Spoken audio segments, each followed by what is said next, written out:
Speaker, the President of the United States. Members of Congress, the President of the United States.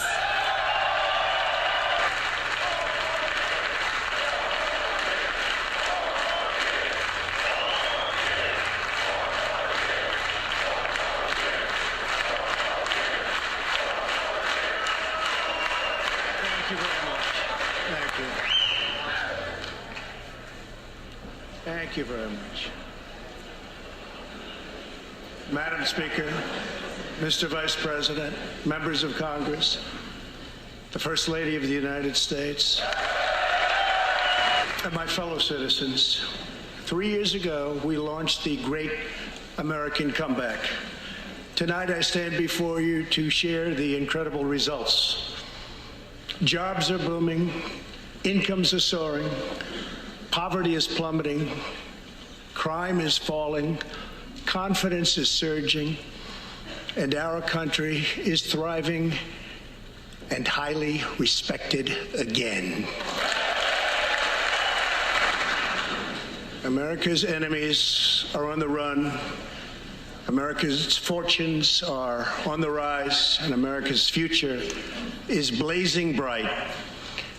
The years of economic decay are over. The days of our country being used, taken advantage of, and even scorned by other nations are long behind us. Gone too are the broken promises, jobless recoveries, tired platitudes, and constant excuses for the depletion of American wealth, power, and prestige. In just 3 short years, we have shattered the mentality of American decline, and we have rejected the downsizing of Americans' destiny. We have totally rejected the downsizing. We're moving forward at a pace that was unimaginable just a short time ago, and we are never, ever going back. I am thrilled to report to you tonight that our economy is the best it has ever been. Our military is completely rebuilt, with its power being unmatched anywhere in the world, and it's not even close. Our borders are secure, our families are flourishing, our values are renewed, our pride is restored. And for all of these reasons, I say to the people of our great country and to the members of Congress, the state of our union is stronger than ever before. The vision I will lay out this evening demonstrates how we are building the world's most prosperous and inclusive society, one where every citizen can join in America's unparalleled success and where every community can take part in America's extraordinary rise. From the instant I took office, I moved rapidly to revive the U.S. economy, slashing a record number of job-killing regulations, enacting historic and record-setting tax cuts, and fighting for fair and reciprocal trade agreements. Our agenda is relentlessly pro-worker, pro-family, pro-growth, and most of all, pro-American. Thank you. We are advancing with unbridled optimism and lifting our citizens of every race, color, religion, and creed very, very high. Since my election, we have created 7 million new jobs, 5 million more than government experts projected during the previous administration.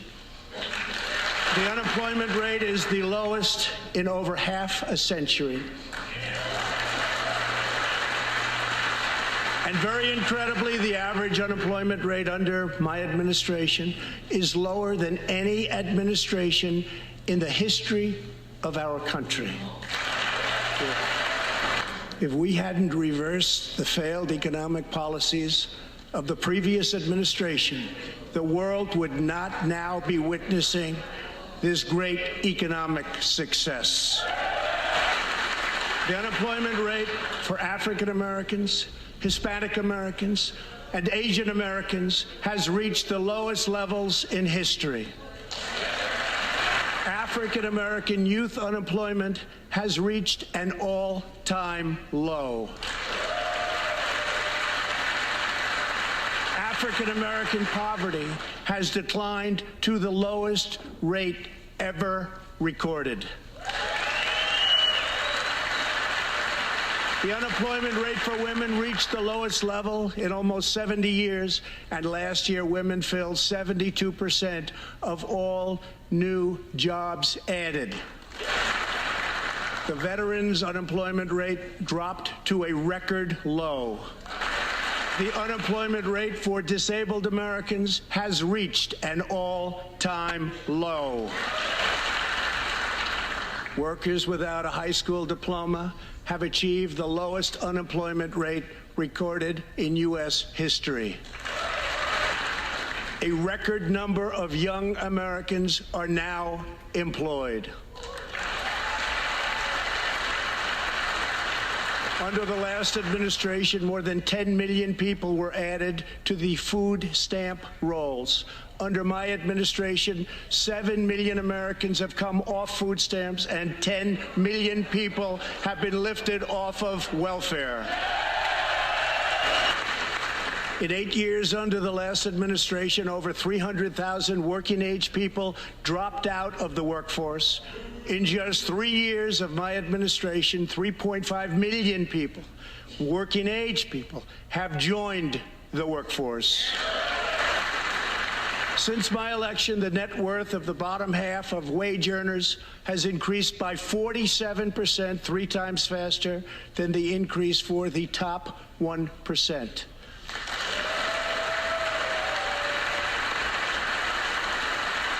After decades of flat and falling incomes, wages are rising fast, and wonderfully, they are rising fastest for low-income workers who have seen a 16% pay increase since my election.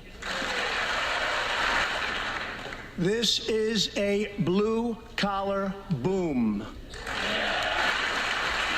Real median household income is now at the highest level ever recorded.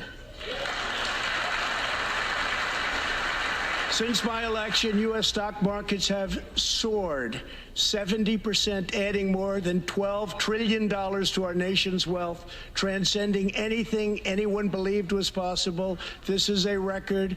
It is something that every country in the world is looking up to. They admire.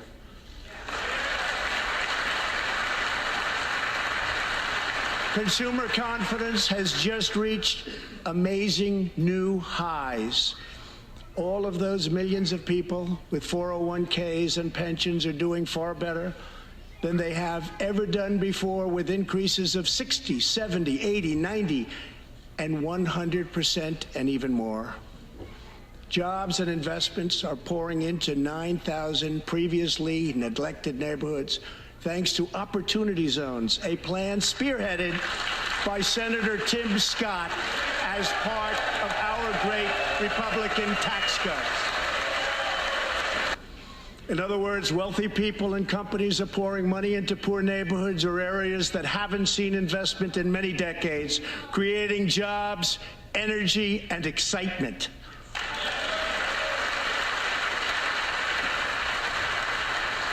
This is the first time that these deserving communities have seen anything like this. It's all working. Opportunity Zones are helping Americans like Army veteran Tony Rankins from Cincinnati, Ohio. After struggling with drug addiction, Tony lost his job, his house, and his family. He was homeless. But then Tony found a construction company that invests in Opportunity Zones. He is now a top tradesman, drug-free, reunited with his family, and he is here tonight. Tony, keep up the great work, Tony. Thank you, Tony. Our roaring economy has, for the first time ever, given many former prisoners the ability to get a great job and a fresh start. This second chance at life is made possible because we passed landmark criminal justice reform into law. Everybody said that criminal justice reform couldn't be done, but I got it done, and the people in this room got it done. Thanks to our bold regulatory reduction campaign, the United States has become the #1 producer of oil and natural gas anywhere in the world, by far. With the tremendous progress we have made over the past 3 years, America is now energy independent, and energy jobs, like so many other elements of our country, are at a record high. We are doing numbers that no one would have thought possible just 3 years ago. Likewise, we are restoring our nation's manufacturing might, even though predictions were, as you all know, that this could never, ever be done. After losing 60,000 factories under the previous 2 administrations, America has now gained 12,000 new factories under my administration, with thousands upon thousands of plants and factories being planned or being built. Companies are not leaving. They are coming back to the USA. The fact is that everybody wants to be where the action is, and the United States of America is indeed the place where the action is.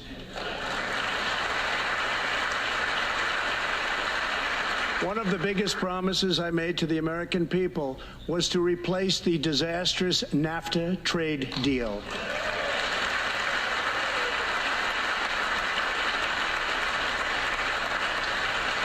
In fact, unfair trade is perhaps the single biggest reason that I decided to run for president. Following NAFTA's adoption, our nation lost 1 in 4 manufacturing jobs. Many politicians came and went, pledging to change or replace NAFTA, only to do so, and then absolutely nothing happened. But unlike so many who came before me, I keep my promises. We did our job. 6 days ago, I replaced NAFTA and signed the brand new U.S.-Mexico-Canada agreement into law. The USMCA will create nearly 100,000 new high-paying American auto jobs and massively boost exports for our farmers, ranchers, and factory workers.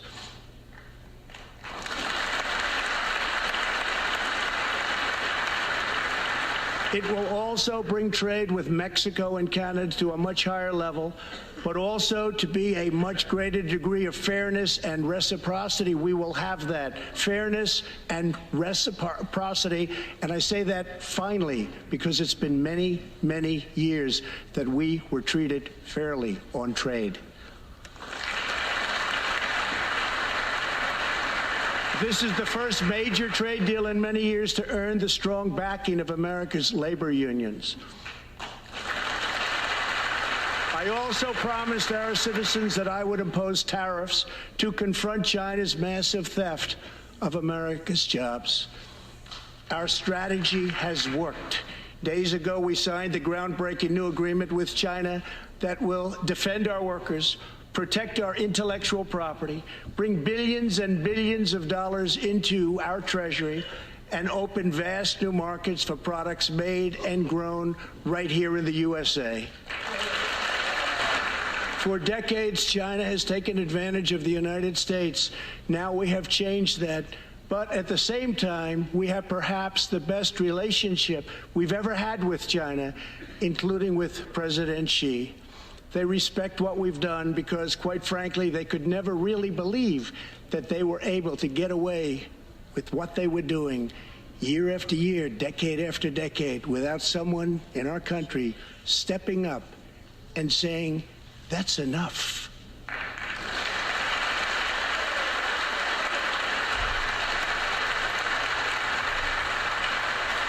Now we want to rebuild our country, and that's exactly what we're doing. We are rebuilding our country. As we restore American leadership throughout the world, we are once again standing up for freedom in our hemisphere. That's why my administration reversed the failing policies of the previous administration on Cuba.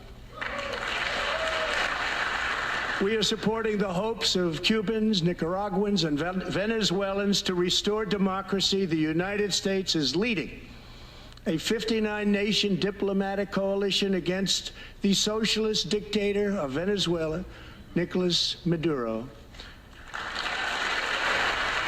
Maduro is an illegitimate ruler, a tyrant who brutalizes his people, but Maduro's grip on tyranny will be smashed and broken.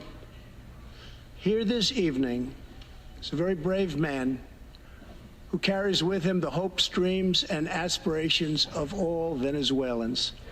Joining us in the gallery is the true and legitimate president of Venezuela, Juan Guaido. Mr. President, please take this message back to you. Thank you, Mr. President. Great honor. Thank you very much. Please take this message back that all Americans are united with the Venezuelan people in their righteous struggle for freedom. Thank you very much. We have purchased the finest planes, missiles, rockets, ships, and every other form of military equipment, and it's all made right here in the USA. We are also getting our allies, finally, to help pay their fair share. I have raised contributions from other NATO members by more than $400 billion, and the number of allies meeting their minimum obligations has more than doubled. And just weeks ago, for the first time since President Truman established the Air Force, more than 70 years earlier, we created a brand new branch of the United States Armed Forces. It's called the Space Force. In the gallery tonight, we have a young gentleman, and what he wants so badly, 13 years old, Ian Lawnfay. He's an 8th grader from Arizona. Ian, please stand up. Ian has always dreamed of going to space. He was the first in his class and among the youngest at an aviation academy. He aspires to go to the Air Force Academy, and then he has his eye on the Space Force. As Ian says, most people look up at space. I want to look down on the world. But sitting behind Ian tonight is his greatest hero of them all. Charles McGee was born in Cleveland, Ohio, 1 century ago. Charles is one of the last surviving Tuskegee Airmen, the first black fighter pilots, and he also happens to be Ian's great-grandfather. Incredible story.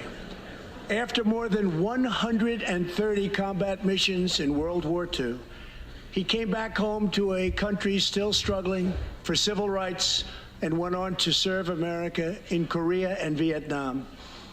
On December 7th, Charles celebrated his 100th birthday.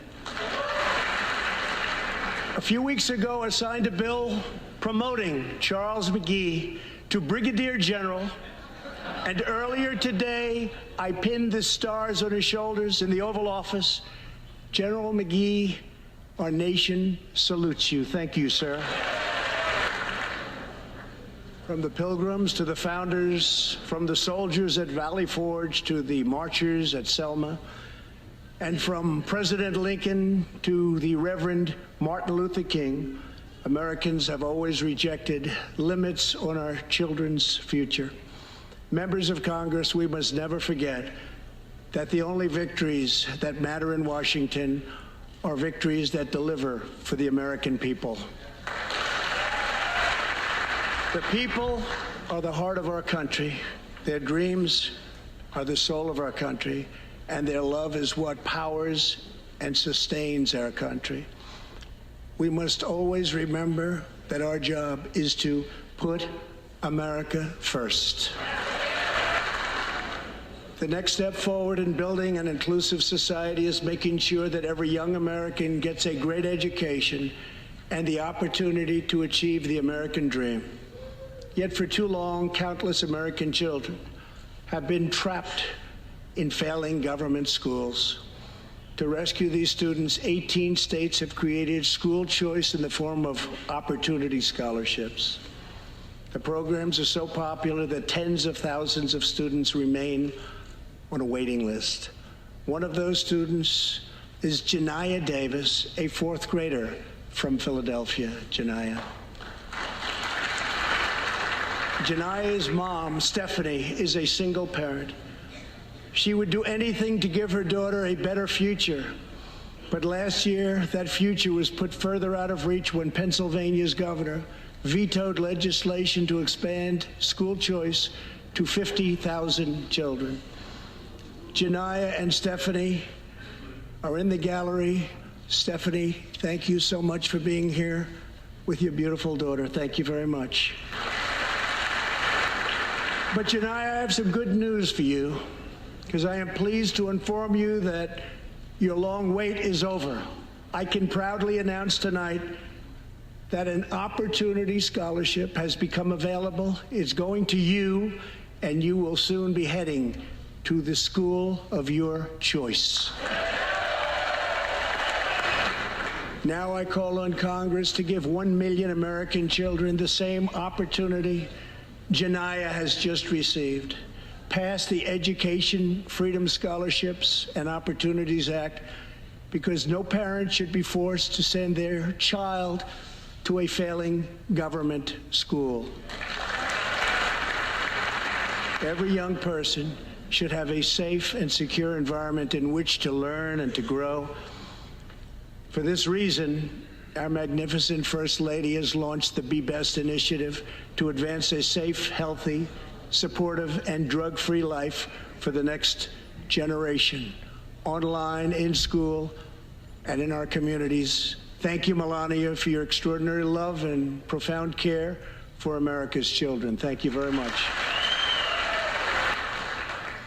My administration is determined to give our citizens the opportunities they need, regardless of age or background.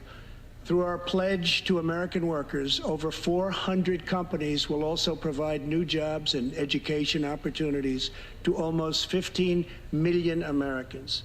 My budget also contains an exciting vision for our nation's high schools.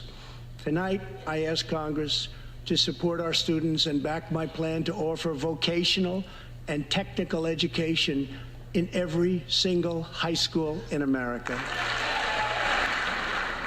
To expand equal opportunity, I am also proud that we achieved record and permanent funding for our nation's historically black colleges and universities. A good life for American families also requires the most affordable, innovative, and high-quality health care system on earth. Before I took office, health insurance premiums had more than doubled in just 5 years. I moved quickly to provide affordable alternatives. Our new plans are up to 60% less expensive and better.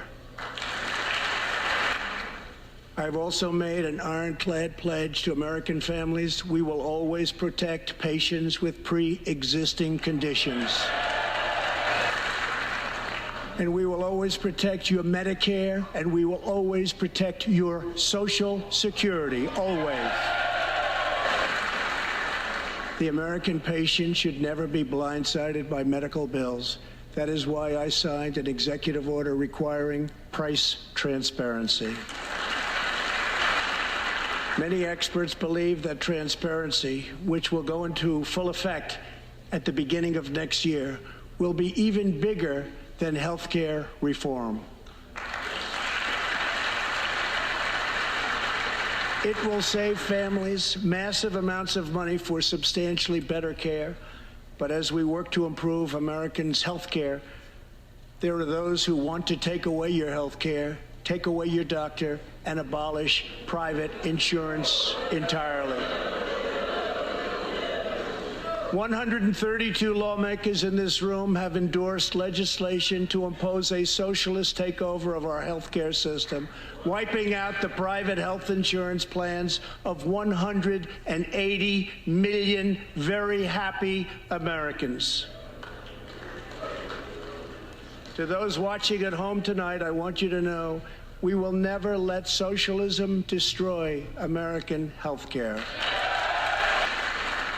Over 130 legislators in this chamber have endorsed legislation that would bankrupt our nation by providing free taxpayer-funded health care to millions of illegal aliens, forcing taxpayers to subsidize free care for anyone in the world who unlawfully crosses our borders.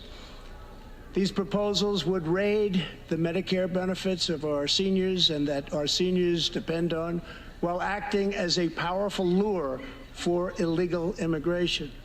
That is what is happening in California and other states. Their systems are totally out of control, costing taxpayers vast and unaffordable amounts of money.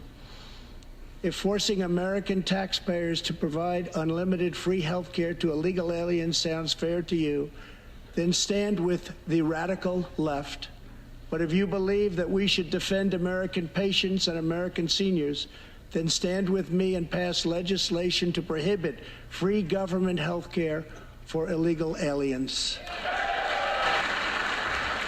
This will be a tremendous boon to our already very strongly guarded southern border, where, as we speak, a long, tall, and very powerful wall is being built. We have now completed over 100 miles and have over 500 miles fully completed in a very short period of time. Early next year, we will have substantially more than 500 miles completed. My administration is also taking on the big pharmaceutical companies. We have approved a record number of affordable generic drugs, and medicines are being approved by the FDA at a faster clip than ever before. And I was pleased to announce last year that for the first time in 51 years, the cost of prescription drugs actually went down.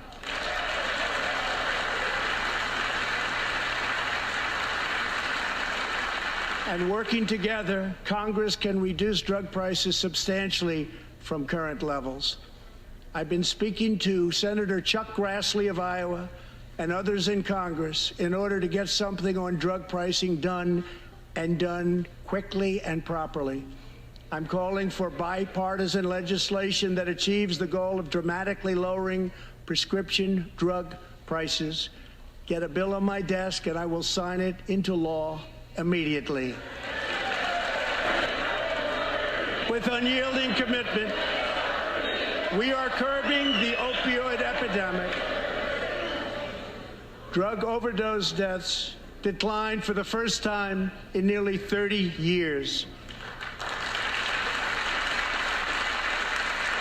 Among the states hardest hit, Ohio is down 22%, Pennsylvania is down 18%, Wisconsin is down 10%, and we will not quit until we have beaten the opioid epidemic once and for all. Protecting Americans' health also means fighting infectious diseases. We are coordinating with the Chinese government and working closely together on the coronavirus outbreak in China. My administration will take all necessary steps to safeguard our citizens from this threat. We have launched ambitious new initiatives to substantially improve care for Americans with kidney disease, Alzheimer's, and those struggling with mental health. And because Congress was so good as to fund my request, new cures for childhood cancer, and we will eradicate the AIDS epidemic in America by the end of this decade. Almost every American family knows the pain when a loved one is diagnosed with a serious illness. Here tonight is a special man, beloved by millions of Americans, who just received a stage 4 advanced cancer diagnosis. This is not good news, but what is good news is that he is the greatest fighter and winner that you will ever meet. Rush Limbaugh, thank you for your decades of tireless devotion to our country. And Rush, in recognition of all that you have done for our nation, the millions of people a day that you speak to and that you inspire, and all of the incredible work that you have done for charity. I am proud to announce tonight that you will be receiving our country's highest civilian honor, the Presidential Medal of Freedom. I will now ask the First Lady of the United States to present you with the honor, please.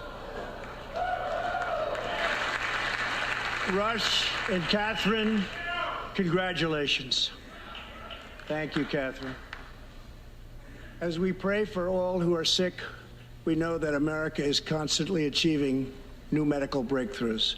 In 2017, doctors at St. Luke's Hospital in Kansas City delivered one of the earliest premature babies ever to survive. Born at just 21 weeks and 6 days and weighing less than a pound, Ellie Schneider was a born fighter. Through the skill of her doctors and the prayers of her parents, little Ellie kept on winning the battle of life. Today, Ellie is a strong, healthy 2-year-old girl sitting with her amazing mother, Robin. In the gallery, Ellie and Robin, we are glad to have you with us tonight. Ellie reminds us that every child is a miracle of life. And thanks to modern medical wonders, 50% of very premature babies delivered at the hospital where Ellie was born now survive. It's an incredible thing. Thank you very much. Our goal should be to ensure that every baby has the best chance to thrive and grow just like Ellie. That is why I'm asking Congress to provide an additional $50 million to fund neonatal research for America's youngest patients.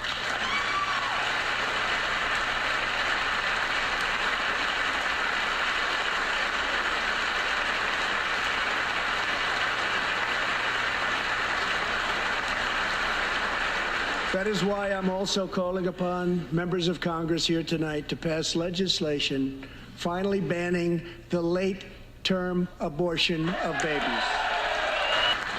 Whether we are Republican, Democrat, or Independent, surely we must all agree that every human life is a sacred gift from God. As we support America's moms and dads, I was recently proud to sign the law providing new parents in the federal workforce paid family leave, serving as a model for the rest of the country. Now I call on Congress to pass the bipartisan Advancing Support for Working Families Act, extending family leave to mothers and fathers all across our nation.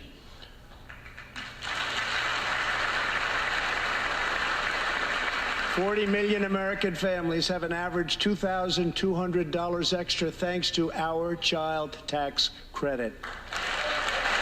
I've also overseen historic funding increases for high-quality child care, enabling 17 states to help more children, many of which have reduced or eliminated their wait lists altogether.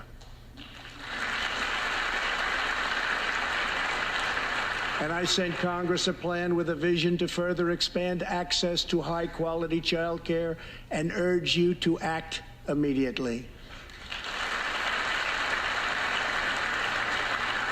To protect the environment, days ago, I announced that the United States will join the 1 Trillion Trees Initiative, an ambitious effort to bring together government and private sector to plant new trees in America and all around the world. We must also rebuild America's infrastructure. I ask you to pass Senator John Barrasso's highway bill to invest in new roads, bridges, and tunnels all across our land.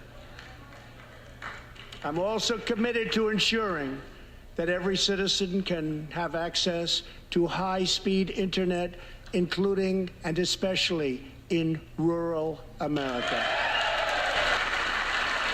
A better tomorrow for all Americans also requires us to keep America safe. That means supporting the men and women of law enforcement at every level, including our nation's heroic ICE officers. Last year, our brave ICE officers arrested more than 120,000 criminal aliens charged with nearly 10,000 burglaries, 5,000 sexual assaults, 45,000 violent assaults, and 2,000 murders. Tragically, there are many cities in America where radical politicians have chosen to provide sanctuary for these criminal, illegal aliens.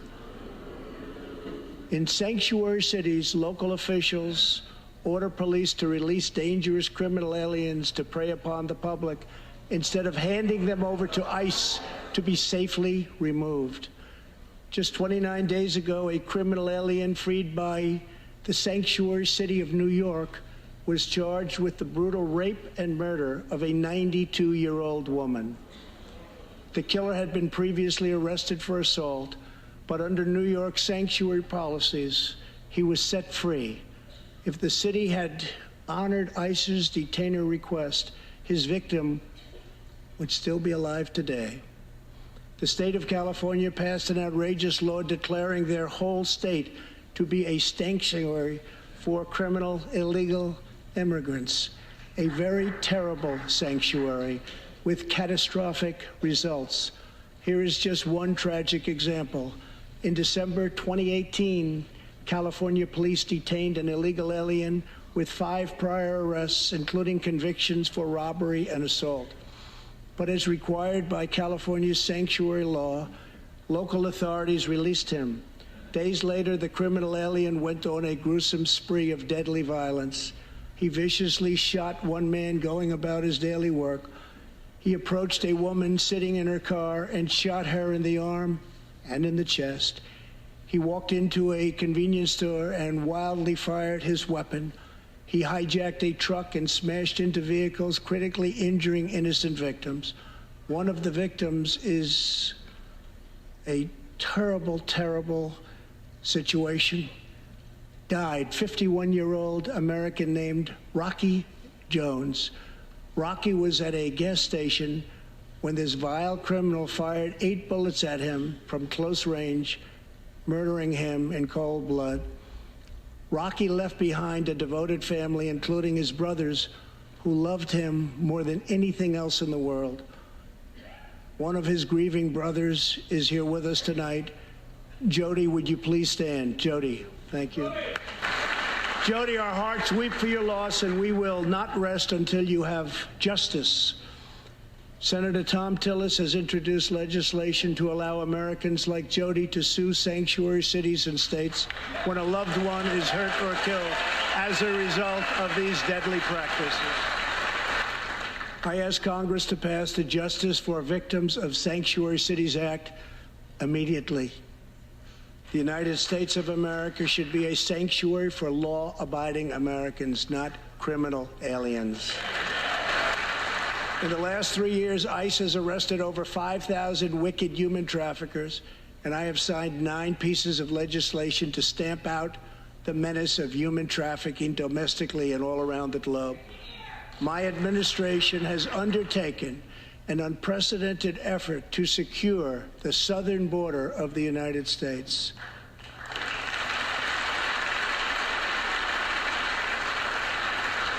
Before I came into office, if you showed up illegally on our southern border and were arrested, you were simply released and allowed into our country, never to be seen again. My administration has ended catch and release. If you come illegally, you will now be promptly removed from our country.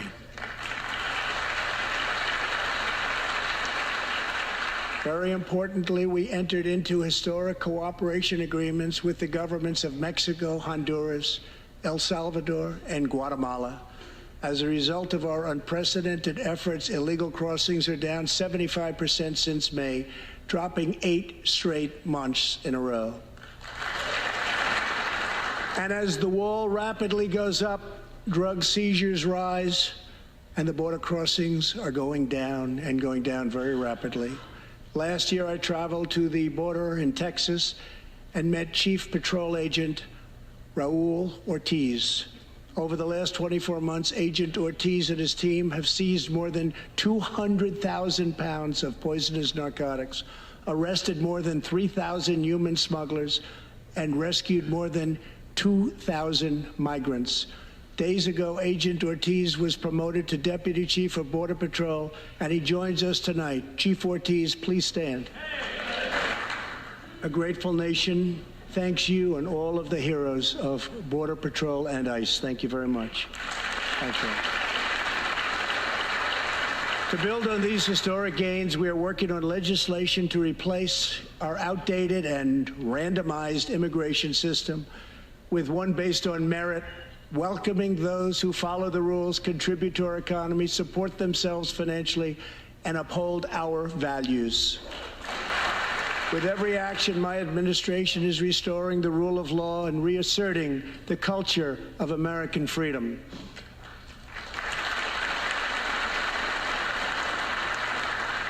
Working with Senate Majority Leader Mitch McConnell, thank you, Mitch,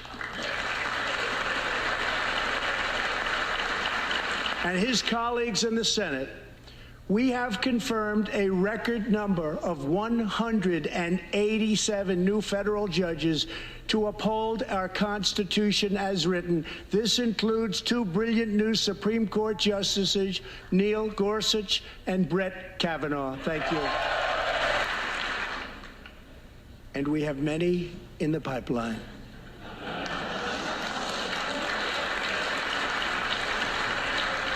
My administration is also defending religious liberty, and that includes the constitutional right to pray in public schools.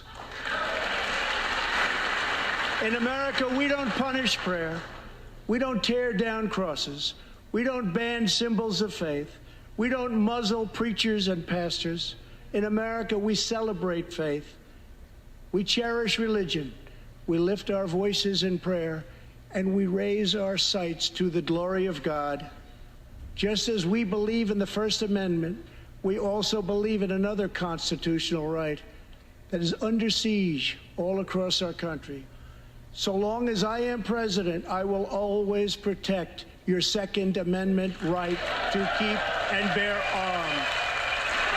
In reaffirming our heritage as a free nation, we must remember that America has always been a frontier nation. Now we must embrace the next frontier, America's manifest destiny in the stars. I am asking Congress to fully fund the Artemis program to ensure that the next man and the first woman on the moon will be American astronauts, using this as a launching pad to ensure that America is the first nation to plant its flag on Mars.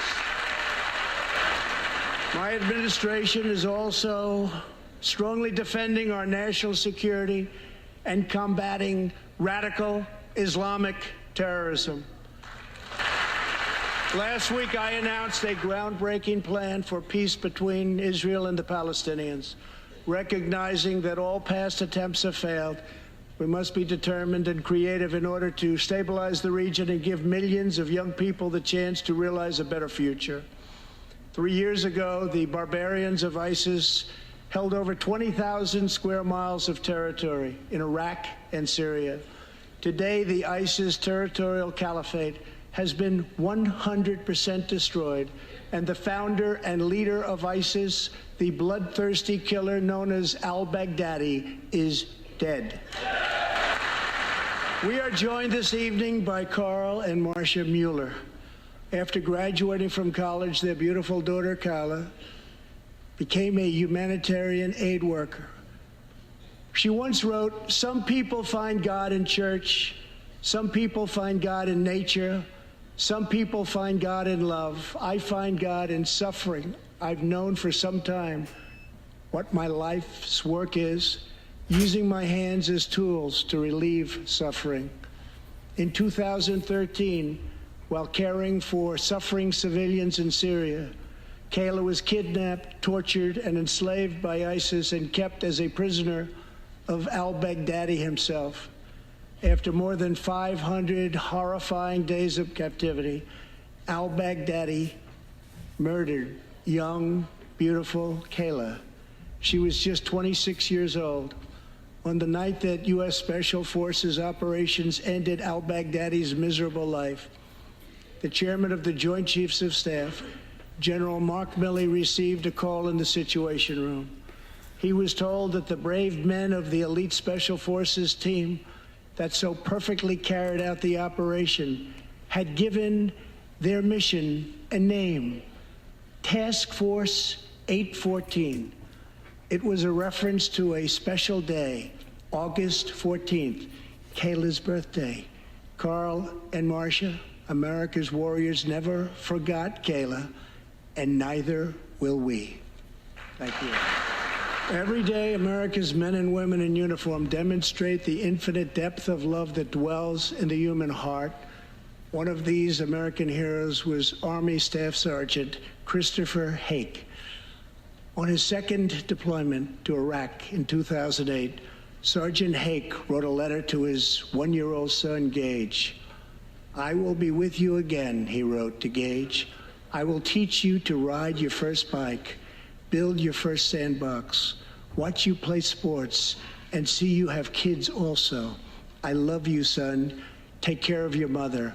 I am always with you, Daddy." On Easter Sunday of 2008, Chris was out on patrol in Baghdad when his Bradley fighting vehicle was hit by a roadside bomb. That night, he made the ultimate sacrifice for our country. Sergeant Hake now rests in eternal glory in Arlington, and his wife, Kelly, is in the gallery tonight, joined by their son, who is now a 13-year-old and doing very, very well. To Kelly and Gage, Chris will live in our hearts forever. He is looking down on you now. Thank you. Thank you very much. Thank you both very much. The terrorist responsible for killing Sergeant Hake was Qasem Soleimani, who provided the deadly roadside bomb that took Chris's life. Soleimani was the Iranian regime's most ruthless butcher, a monster who murdered or wounded thousands of American service members in Iraq. As the world's top terrorist, Soleimani orchestrated the deaths of countless men, women, and children. He directed the December assault and went on to assault U.S. forces in Iraq, was actively planning new attacks when we hit him very hard. And that's why last month, at my direction, the U.S. military executed a flawless precision strike that killed Soleimani and terminated his evil reign of terror forever. Our message to the terrorists is clear. You will never escape American justice. If you attack our citizens, you forfeit your life. In recent months, we have seen proud Iranians raise their voices against their oppressive rulers. The Iranian regime must abandon its pursuit of nuclear weapons, stop spreading terror, death, and destruction, and start working for the good of its own people. Because of our powerful sanctions, the Iranian economy is doing very, very poorly. We can help them make a very good and short-time recovery. It can all go very quickly, but perhaps they are too proud or too foolish to ask for that help. We are here. Let's see which road they choose. It is totally up to them.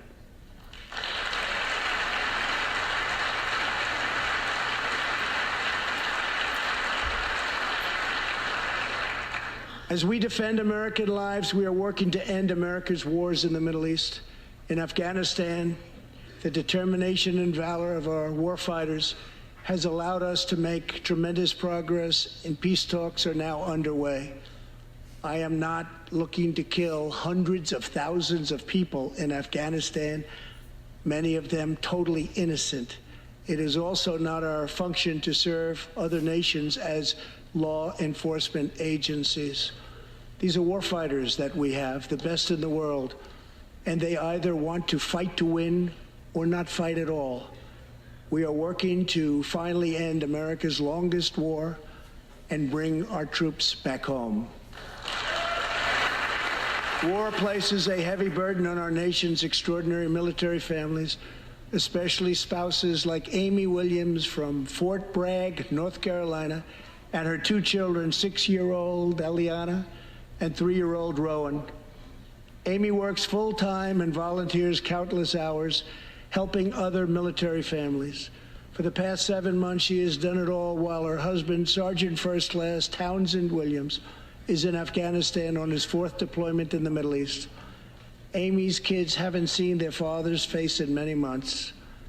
Amy, your family's sacrifice makes it possible for all of our families to live in safety and in peace, and we want to thank you. Thank you, Amy. But Amy, there is one more thing. Tonight we have a very special surprise. I am thrilled to inform you that your husband is back from deployment. He is here with us tonight, and we couldn't keep him waiting any longer.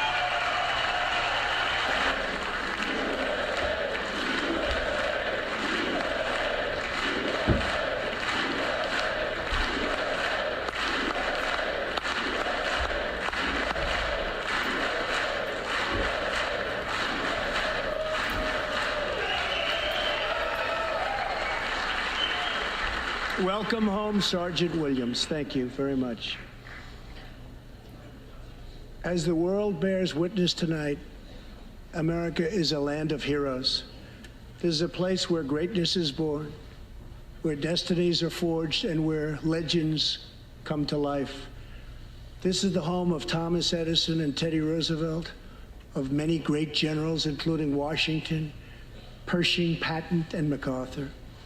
This is the home of Abraham Lincoln, Frederick Douglass, Amelia Earhart, Harriet Tubman, the Wright brothers, Neil Armstrong, and so many more. This is the country where children learn names like Wyatt Earp, Davy Crockett, and Annie Oakley. This is the place where the Pilgrims landed at Plymouth and where Texas patriots made their last stand at the Alamo.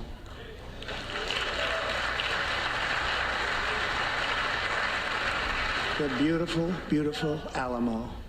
The American nation was carved out of the vast frontier by the toughest, strongest, fiercest, and most determined men and women ever to walk on the face of the earth.